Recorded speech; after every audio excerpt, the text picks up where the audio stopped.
জঙ্গলে তো দেখছি খাবারের খুবই সংকট চলছে। কখন থেকে ঘুরছি, এখন পর্যন্ত কোনো খাবার দেখতে পেলাম না।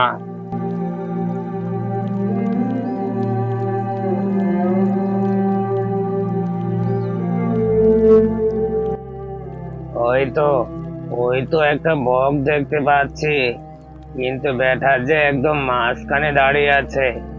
না, যেভাবে হোক আমার তাকে ধরতে হবে। কতদিন বকের মাংস খায় না। এইসব কথা বলে সিংহ সে লাফ দিয়ে পানিতে পড়লো। আর তখনই বক এইখান থেকে উড়ে চলে যায়। এটা কি হলো? আমি তো দেখছি পানির মধ্যে আটকে গেলাম। এখন তো আমি উঠতে পারছি না, আর এদিকে বকও যে চলে গেল। সিংহ ওঠার জন্য অনেক চেষ্টা করলো, কিন্তু সে কোনোভাবেই ওই পানি থেকে উঠতে পারছে না। তখন সিংহ বলতে লাগলো, তাহলে তাহলে কি আমি পানিতে পড়ে মরবো? না, এখান থেকে আমার যেভাবে হোক উদ্ধার হতে হবে। দেখি ওইখান দিয়ে যদি কেউ যায়, তার সাহায্য নিতে হবে। আর তখনই জলাশয়ের পাশ দিয়ে হেঁটে যাচ্ছিল একটি ছাগল। ছাগলটি ছিল খুবই বোকা। তার যদি কেউ প্রশংসা করে, সে মহা খুশি হয়। এই তো পেয়েছি। ওই ছাগলকে দিয়েই আমার এখান থেকে উঠতে হবে। ও ছাগল ভাই, ছাগল ভাই, তোমাকে দেখে মনে হচ্ছে তুমি খুবই বুদ্ধিমান, আর তোমাকে দেখতে খুবই সুন্দর লাগছে। আহ, সিংহটা কত ভালো, আমাকে বুদ্ধিমান ও সুন্দর বলছে। এর আগে তো আমি কারো মুখেই আমার প্রশংসা শুনিনি। শুনে কথাগুলা আমার মনে খুবই আনন্দ লাগছে। ছাগলটা ছিল খুবই বোকা। সিংহর কোনো চালাকি সে বুঝতে পারলো না। আর তখনই সে সিংহর কাছে গেল, গিয়ে সিংহকে জিজ্ঞেস করছে, সিংহ ভাই, তুমি কিন্তু অনেক ভালো। তুমি আমার প্রশংসা করেছ। এর আগে আমি কখনোই কারো মুখে নিজের প্রশংসা শুনিনি। তোমার প্রশংসা শুনে আমার অনেক ভালো লাগছে। কি বলছো ছাগল ভাই? এই বনে তোমার মতো বুদ্ধিমান ও সুন্দর ছাগল আর একটাও নেই। তুমি খুবই বুদ্ধিমান ও সুন্দর। তোমার কথা শুনে আমি অবাক হয়েছি যে এই বনে তোমার প্রশংসা কেউ করে নাই। ঠিক বলেছ সিংহ ভাই, এই বনে আমি কারোর মুখে আমার নিজের প্রশংসা শুনি নাই। তুমি শুধু করলে। তুমি খুবই ভালো সিংহ। বোকা ছাগল, আমি খুবই ভালো। ডাঙায় আগে উঠি, তারপর তোমাকে খাবো। তখনই বুঝতে পারবে আমি কতটা ভালো। ছাগল ভাই, আমার যে একটু সাহায্যের প্রয়োজন। আমি এই গর্ত থেকে উঠতে পারছি না। তুমি যদি আমাকে একটু সাহায্য করো, তাহলে আমি এই গর্ত থেকে উঠতে পারি। তাই নাকি সিংহ ভাই? তুমি এখানে আটকা পড়েছ, এই কথাটা তুমি আগে বলবে না? কিন্তু আমি যে ছোট প্রাণী, তোমার থেকে অনেক ছোট, কিন্তু আমি তোমাকে কিভাবে উঠাবো?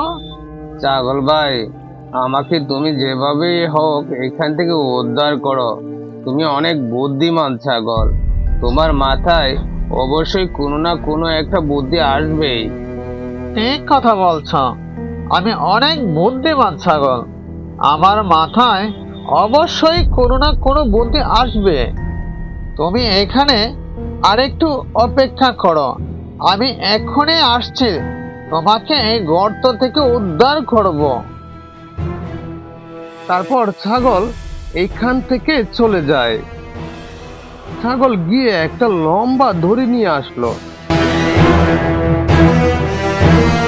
আর সেই দড়িটা পানিতে ফেললো। সিংহ এই দড়িটা ধরলো, আর ছাগল তখন টানতে শুরু করলো। টানতে টানতে সিংহকে ডাঙায় উঠিয়ে নিয়ে আসলো। আর তখনই সিংহ ডাঙায় উঠে ছাগলকে বলল, ছাগল, তুই তো দেখছি খুবই বোকা। সিংহকে উপকার করতে এসেছিস, এখন তুই আমার পেটে ঢুকে যা। এটা এটা তুমি কি বলছো সিংহ ভাই? আমি তোমাকে উপকার করেছি, তুমি জলে আটকা পড়ে আছো, সেইখান থেকে আমি অনেক কষ্ট করে তোমায় ডাঙায় তুলে নিয়ে আসছি, আর তুমি কিনা বলছো আমাকে খাবে? উপকারের প্রতিদান কি এই হতে পারে? এত আমার জানা ছিল না। তুই খুবই বোকা ছাগল। তুই জানিস না, এই সমাজে কারো উপকার করলে সে বাঁশ নিয়ে দাঁড়িয়ে থাকে, যে উপকার করেছে তাকে বাঁশ দেওয়ার জন্য। না সিংহ ভাই, তোমার এই কথাটা আমি কোনোভাবে মানতে পারছি না। আমি তোমার উপকার করেছি আর তুমি বলছো আমাকে খাবে, এটা খুবই অন্যায়। শোন বোকা ছাগল, তোর সাথে ফাও কথা বলার সময় আমার নাই। আমার যে খুব ক্ষুধা পেয়েছে, এখন তুই আমার পেটে ঢুকে যা। বেশ বেশ, তুমি আমাকে খেতে চেয়েছ, ঠিক আছে। উপকারের প্রতিদান যদি তাই হয়, তাহলে তুমি আমাকে খাবে, কিন্তু তার আগে আমি তিনজনকে জিজ্ঞেস করতে যাই আমি তার উপকার করেছি আর সে আমাকে এখন খেতে চায়, এটা ঠিক নাকি ব্যাঠিক? ঠিক আছে, তুই আমাকে উপকার করেছিস, আর আমি যদি তার এই কথাটুকু না রাখি, বিষয়টা কেমন হয়ে যায় না?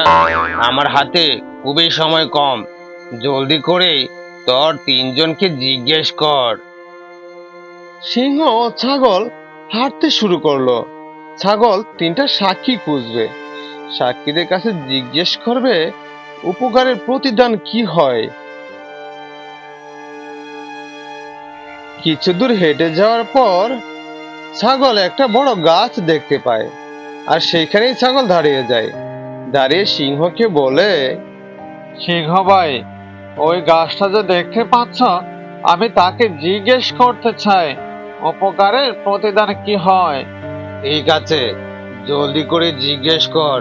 আমার হাতে টাইম খুবই কম, পেটে যে খুব ক্ষুধা লেগেছে। গাছ ভাই, আচ্ছা বলো তো তুমি, আমি যদি কারো উপকার করি, সে কি আমার কোনো ক্ষতি করতে পারে? হ্যাঁ, এটাই হচ্ছে এই সমাজের নিয়ম। যাকে তুমি উপকার করবে সেই তোমার ক্ষতি করবে। তুমি আমাকেই দেখো, আমার ছায়ার নিচে সবাই বসে বিশ্রাম নেয়। বসার সময় তারা আমারই ঢাল ভেঙে বসে। তাহলে তুমি চিন্তা করো, আমি তাদের ছায়া দেই, আর তারা কিনা আমাকেই ক্ষতি করে। এই বোকা ছাগল, শুনতে পেরেছিস এই গাছ কি বলেছে? দেখো সিংহ ভাই, এত অধৈর্য হও না, আমি মাত্র একজনকে জিজ্ঞেস করেছি, আরো দুজন বাকি আছে। ঠিক আছে, জলদি করে চল, আমার হাতে যে খুবই টাইম কম, আর খুবই ক্ষুধা লেগেছে। ছাগল ও সিংহ তারা আবারও হাঁটতে শুরু করলো। কিছু দূর যেতে ছাগল দেখতে পেল একটি লম্বা সাপ। আর তখনই ছাগল বলল, সাপ ভাই, আমি অনেক বিপদে পড়েছি, তোমার কাছে একটু সাহায্য চাবো। ঠিক আছে, বল কি সাহায্য লাগবে? আচ্ছা সাপ ভাই, বলো তো তুমি, আমি যদি কারো উপকার করি, সে কি আমার কোনো ক্ষতি করতে পারে? হ্যাঁ, এই সমাজের নিয়মই তাই। তুমি আমাকে দেখো, আমি কারো ক্ষতি করি না। এই বনে যত পোকামাকড় আছে, এইগুলা খেয়ে আমি বেঁচে থাকি। এই পোকামাকড় খাওয়াতে এই ফসল অনেক ভালো হয়, আর তারাই কিনা আমাকে দেখলেই মেরে ফেলে। চল চল, আর একজন বাকি আছে, খুবই টাইম কম। সিংহ আর ছাগল আবারও হাঁটতে শুরু করলো। কিছু দূর যেতেই ছাগল দেখতে পেল একটি শিয়াল। আর শিয়ালকে দেখেই ছাগল বলছে, ওই তো পেয়েছি, আমার আর একটা সাক্ষী, আমি তাকে জিজ্ঞেস করতে চাই। ঠিক আছে, জলদি করে জিজ্ঞেস কর, আমার যে খুবই ক্ষুধা লেগেছে। শিয়াল ভাই, আমি খুব বিপদে পড়েছি, আমাকে একটু সাহায্য করো। আমি তোমার কাছে একটা কথা জিজ্ঞেস করতে চাই। কি কথা, জলদি করে বলে ফেলো। শিয়াল ভাই, ওই সিংহকে আমি পানি থেকে ডাঙায় তুলে এনেছি, আর সে ডাঙায় উঠেই বলছে সে আমাকে খাবে। আচ্ছা তুমি বলো, আমি যার উপকার করেছি সে কি আমাকে খেতে পারে? ও ছাগল, তোমার কথাগুলো আমি একটুকু বুঝতে পারছি না, তুমি কথাগুলো আবার বলো। শিয়াল ভাই, ওই সিংহকে আমি পানি থেকে ডাঙায় তুলে এনেছি, আর সে ডাঙায় উঠেই বলছে সে আমাকে খাবে। আচ্ছা তুমি বলো, আমি যার উপকার করেছি সে কি আমাকে খেতে পারে? ও আচ্ছা, এখন বুঝতে পেরেছি, তুমি পানিতে ছিলে আর সিংহ ডাঙা দিয়ে যাচ্ছিল। ওই বোকা শিয়াল, আমি বলছি আমি পানিতে ছিলাম আর ওই ছাগল ডাঙা দিয়ে যাচ্ছিল। ও আচ্ছা, এখন বুঝতে পেরেছি, ছাগল পানিতে ছিল আর তুমি ডাঙায় ছিলে। ও, তুই তো দেখছি খুবই বোকা, একটা কথা বারবার বলছি তাও তুই বুঝতে পারছিস না। ঠিক ধরেছ সিংহ মহারাজ, আমি তোমাদের কথা একদম বুঝতে পারছি না। চলো, যেখানে ঘটনাটা ঘটেছে সেইখানে যাই, তাহলে আমি সব বুঝতে পারবো, আর তখনই আমি রায়টাও দিতে পারবো। তারপর সবাই ওই ঘটনাস্থলে গেল। গিয়ে তখন শিয়াল বলছে, এখন আমাকে দেখাও কে কোথায় ছিলে, তাহলে আমি রায়টা ঠিকঠাক দিতে পারবো। শিয়ালের কথায় সিংহ গিয়ে পানিতে নামলো, নেমে তখন বলছে, এই এই দেখ বোকা শিয়াল, তোকে এত কিছু করে বোঝানোর পরেও তুই বুঝিস না, এখন তো বুঝতে পেরেছিস আমি পানিতে ছিলাম আর ছাগল ডাঙা দিয়ে আসছিল। হ্যাঁ সিংহ মহারাজ, আমি আগেই বুঝতে পেরেছি আপনি কোথায় ছিলেন। আমি ওই নাটকটা করেছি যাতে আপনার হাত থেকে ওই ছাগলটাকে বাঁচাতে পারি। ছাগল ভাই, ওই সিংহ পানি থেকে ওঠার আগে এইখান থেকে দৌড়ে পালাও। তারপর শিয়াল আর ছাগল এইখান থেকে দৌড়ে চলে যায়। আর এদিকে সিংহ বেটা সে পানিতে হাবুডুবু খেতে খেতে তলিয়ে যায়।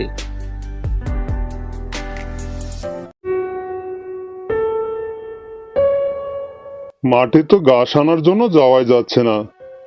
মাঠের পাশে যে জঙ্গল আছে সেই জঙ্গলে নাকি বাঘ এসেছে, তার ভয়ে তো ঘাস আনতে যাওয়াই মুশকিল হয়েছে। হ্যাঁ, তুমি ঠিকই শুনেছ, পাশের জঙ্গলে অনেক বড় নাকি একটা বাঘ এসেছে। তুমি যে ঘাস আনতে যাও সাবধানে যেও, বাঘের সামনে পড়লে তোমার আর রক্ষা হবে না। ঠিক বলেছ, বাঘের সামনে পড়লে এখন পর্যন্ত কেউ রক্ষা পায়নি, আমি পাবো কোথায় থেকে? কিন্তু ওই মাঠের পাশে যে জঙ্গল আছে সে জঙ্গলে বাঘ আছে। ওই মাঠ ছাড়া তো আর ভালো ঘাস কোথাও পাওয়া যায় না। তুমি অন্য একটা মাঠ খুঁজে বের করো, যে মাঠটাতে নিরাপদ থাকবে, আমরা সবাই মিলে গিয়ে ঘাস খেতে পারবো। ঠিক আছে, তাহলে আমি যাই, গিয়ে দেখি কোনো মাঠের সন্ধান পাই কিনা। তারপর গাবু চলে যায় মাঠের সন্ধানে। সে একটি জঙ্গলের ভিতর দিয়ে হাঁটছে, হাঁটতে হাঁটতে সে একটি শিয়াল তার সামনে পড়লো। বাহ, ভালোই হলো, সকাল সকাল গাবুকে সামনে পেয়েছি। শুনেছি তার নাকি একটা সুন্দর ছানা হয়েছে। গাবুকে বোকা বানিয়ে ছানাটা আমার খেতে হবে।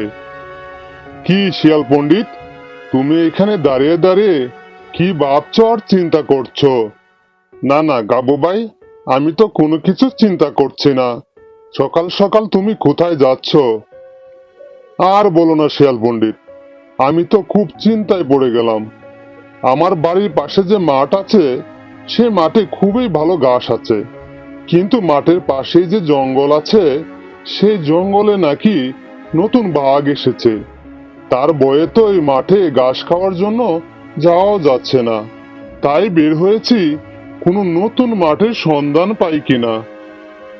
এই তো সুযোগ, এই সুযোগেই ওই গাবুর বাচ্চাকে আমার খেতে হবে। আরে গাবু ভাই, যে পণ্ডিত শিয়াল তোমার পাশে আছে, তোমার আবার কিসের চিন্তা? আমার কাছে নতুন মাঠের সন্ধান আছে। তাই নাকি শিয়াল ভাই? তোমার কাছে নতুন মাঠের সন্ধান আছে? তুমি যদি জানো তাহলে আমাকে মাঠের সন্ধানটা দাও, তাহলে আমার খুব উপকার হবে। অবশ্যই গাবু ভাই, তোমাকে আমি উপকার করব। উপকার করব দেখেই তো তোমাকে দেখে দাঁড়িয়েছি। যে বনে পণ্ডিত শিয়াল আছে, সে বনের আশেপাশে যারা বসবাস করে তাদের কোনো চিন্তা নেই। এই জন্যই তো তোমাকে পণ্ডিত শিয়াল বলা হয়। এখন এত কথা না বলে চলো, তোমার যে সন্ধানে মাঠ আছে সেই মাঠে যাই। আরে, এত বাড়ি মুশকিলে পড়ে গেলাম। আমার সন্ধানে তো কোনো মাঠেই নেই। সে যে এখন যাইতে চাইছে, আমি তাকে কোথায় নিয়ে যাব? না, একটা বুদ্ধি বের করতে হবে। গাব্বু ভাই, আমার যে আজকে একটু তাড়া আছে, এখন আমি যেতে পারবো না।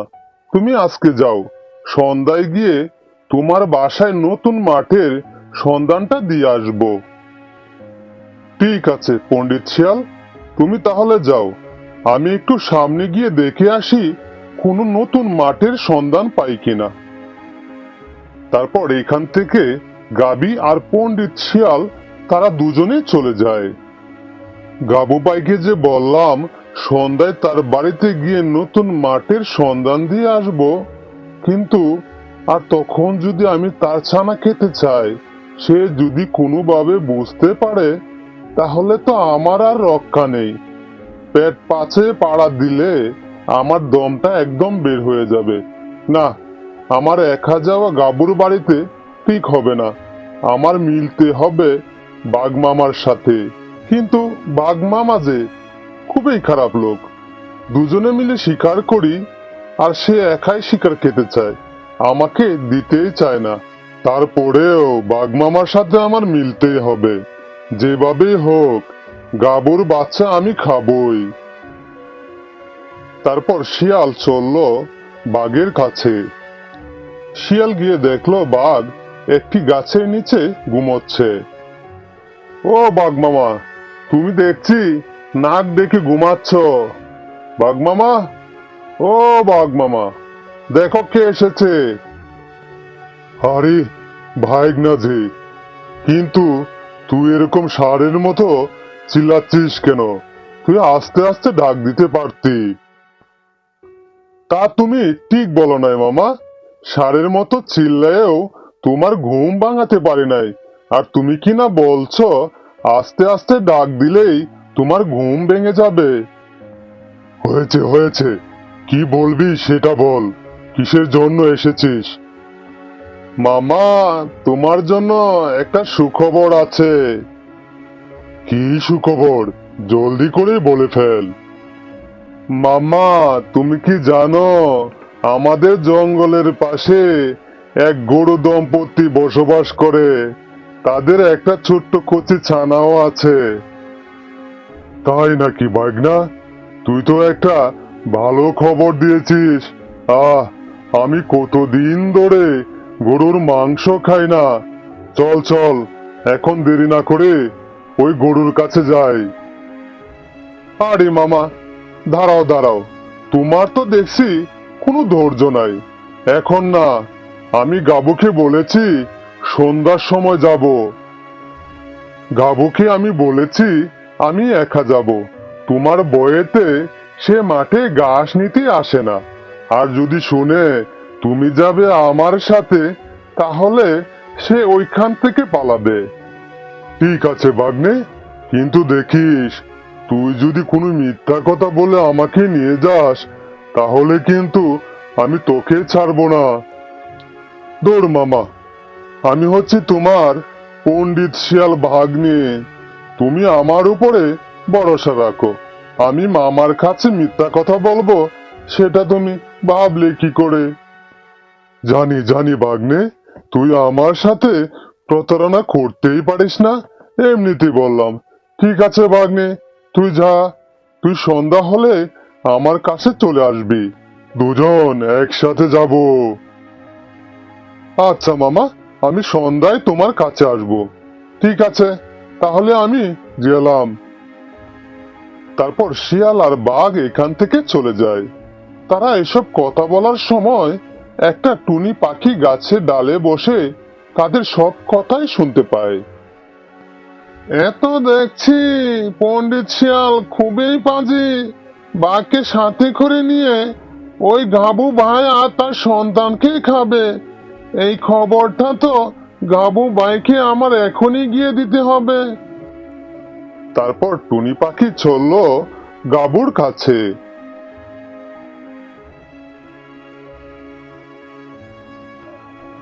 তারপর গাবুর কাছে গিয়ে টুনি পাখি শিয়াল আর বাঘের কথা সব বলে দেয়। কি, এই পণ্ডিত শিয়াল তো দেখছি খুবই পাজি। সে আমাকে সন্ধ্যার সময় এসে নতুন মাঠের সন্ধান দিবে, আর সে কিনা বাঘের সাথে হাত মিলিয়েছে আমাদের খাওয়ার জন্য। হ্যাঁ গাবু ভাই, আমি গাছের ডালে বসে তাদের এসব পরিকল্পনার কথা সব শুনেছি। গাবু ভাই, তাহলে আমি গেলাম, আমার একটু কাজ আছে। ঠিক আছে টুনি মাসি, তুমি যাও। তোমাকে অনেক ধন্যবাদ, তুমি আমার অনেক বড় উপকার করলে।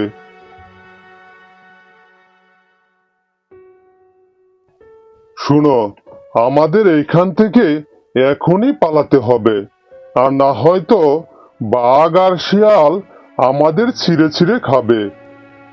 হ্যাঁ, তুমি ঠিক কথা বলেছ। চলো আমরা এখনই এখান থেকে চলে যাই। তারপর এখান থেকে তারা অনেক দূরে চলে যায়, যেখানে বাঘ আর শিয়ালের ভয় নেই। আর এদিকে শিয়াল আর বাঘ আসছে গাবু আর গাবুর ছানাকে খাওয়ার জন্য। কি রে বাঘনে, কখন থেকে হাঁটছি, রাস্তা তো শেষই হচ্ছে না, আর কত দূর যেতে হবে? মামা, এই তো চলে আসছি, আর একটু সামনে গেলেই গাবুদের বাড়ি। শিয়াল আর বাঘ গাবুর বাড়ি গেল। গিয়ে দেখলো গাবু নেই, শুধু একটা ছোট্ট ঘর পড়ে আছে। কিরে পণ্ডিত শিয়াল, এখানে তো কোনো গরুই দেখতে পাচ্ছি না। এখানে তো ছিল মামা, কিন্তু এখন যে দেখতে পাচ্ছি না। ওরে পাজি শিয়াল, তুই আমাকে এখানে মিথ্যা কথা বলে নিয়ে এসেছিস, এখন আর তোর রক্ষা নেই। এই কাম সেরেছে, মামা তো খুব রেগে গেছে, এখন তো আমার আর রক্ষা নেই। কি করার, এইখান থেকে জলদি পালাই। এইসব কথা বলে শিয়াল এইখান থেকে দৌড়ে পালালো। পাজি শিয়াল, তুই আমার হাত থেকে কোনোভাবেই রক্ষা পাবি না। এখন না হয় পালিয়েছিস, তুই সামনে পড়লে তারপরেই তোকে মজা বোঝাবো।